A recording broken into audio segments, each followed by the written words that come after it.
Hi, I'm Ian Briggs from IRB Heating. Recently I went to Germany, Remscheid, where we saw the research and development that's gone into the brand new ecoTEC Plus boiler. We also learnt about the heritage of the company.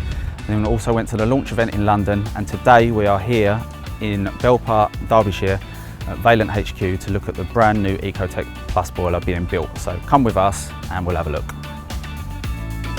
Hello Paul, Hi, how you doing mate? Yeah, good to see you again. Good to see you mate. So how did you like Remscheid when we took you over there?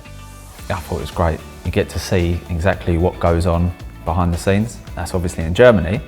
So today I'm looking forward to what we've got planned. Yeah, it's pretty impressive, isn't it? Yeah. Hopefully what we'll do today is we'll take that to the next level and you'll be able to see some real 21st century production facilities at Belper. Looking forward to that. Yeah, it'll be great. It's just through these doors. Shall we go? Yeah, let's go.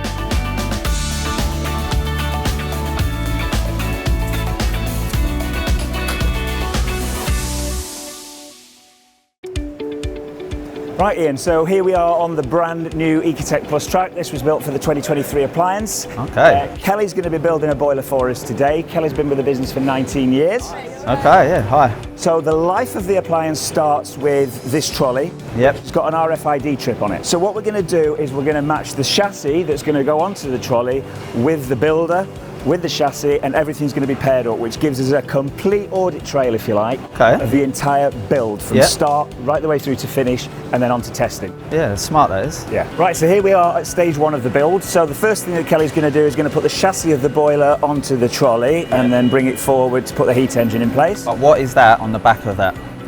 Good spot. So we are really proud of our Quiet Mark accreditation. Okay, yeah. And on some of the models of the new ecoTEC Plus, we've had to apply sound insulation on both the inside of the panel and on the outside of the panel. So the heat engine's in place. Now what's going to happen now is the trolley is going to pick up the RFID chip so that we know it's Kelly that's building the boiler. We know that the trolley is going to be accredited to that heat exchanger and everything's going to be stored on the computer.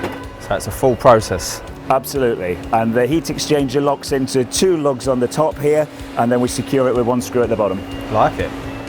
Okay, so the boiler has now got a serial number that's been printed out by the serial number machine, so that's now got an identity that it will keep for the rest of its life. Okay, nice. Kelly's going to bring it down here and we're now going to put the hydraulics into place. Okay, so Paul, this looks similar to what we're used to with the ecoTEC, but obviously it's changed slightly. Can you tell us maybe a few of the differences? Yeah, we've brought the plate heat exchanger forward to make it nice and easy to replace. We've moved the diverter valve position, so that's now at an angle to make it a lot easier to replace and maintain. Very easy. Just generally tidied the hydraulics up, to be fair, versus the old version. Yeah, very neat. Okay, let's go and look at the change that we've made to the pressure sensor. Okay, all right. So is this what we've got now? We've got a little tube that goes in there and it sort of bypasses it past the sensor? Yeah, what we're trying to do is we're trying to make it a lot more tolerant to poor water quality. At this station, we're putting in the gas pipe, the expansion vessel pipe, and what you'll see on the left there is a picto light. All right, and what does that do? So the picto light is on safety critical parts, and as Kelly picks it, it tells the system that a hand has physically gone in to pick that part up. Right, okay. So as we come around to this station, we're going to put the expansion vessel into place. This station we've got a torque driver and we've also got a torque spanner at this one. Okay. The spanner's for the expansion vessel, can it? It is indeed, yeah. Fancy a go? I do. Can I have a go? Of course you can. Why not? I think health and safety dictates let's get gloves. You some gloves and we'll get you tightening the expansion vessel up. This one I found earlier. Thank you very much. Grab hold of the torque wrench and you're going to tighten that until it goes green. You'll see the light go green on there. Here we go. Perfect. Right then, what does this mean, Paul? This is the electric static discharge area. So we're now going to start playing with e-boxes, PCBs and electronic components. Yep. So we've got a special coating on the floor that means that we've got no danger of any static build-up, and then we obviously render the PCB use. Obviously you don't want static anywhere near printing circuit boards. Exactly. What's next, Paul? Right, so what we're going to do now is we've got almost a completed appliance. Obviously the side panels have to go on, but at this stage what we're going to do is we're going to test the appliance. Right. So we've applied the test harness to it. It's going to be wheeled into the test rig. We're going to run almost 300 checks on that appliance to make sure that it's absolutely perfect before it leaves the factory.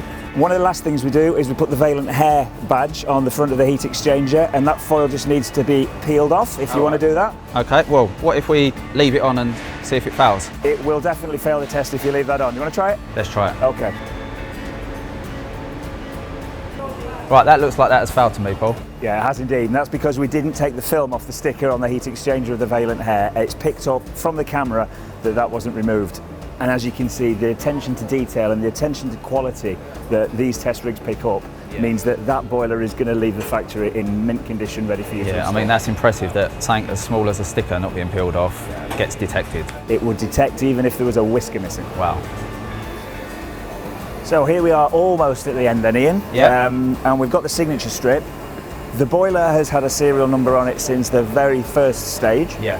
And it's kept that serial number all the way around. What we're going to do now is we're going to laser etch it onto the signature strip so that it's on there for life. That's impressive. So that just goes on there and then you can always reference that? It does, yeah. We're going to laser print it in there. Right, so the boiler's ready for packaging now, and we're going to get into a really cool bit now because we're going to talk robots. Right. So we've put the EPS shoulders on. Yep. We've pushed it into the machine. We've got a box ready there. If you want to do the honours and press that button, we'll get to start the machine, yeah? Absolutely, yeah. Let's go.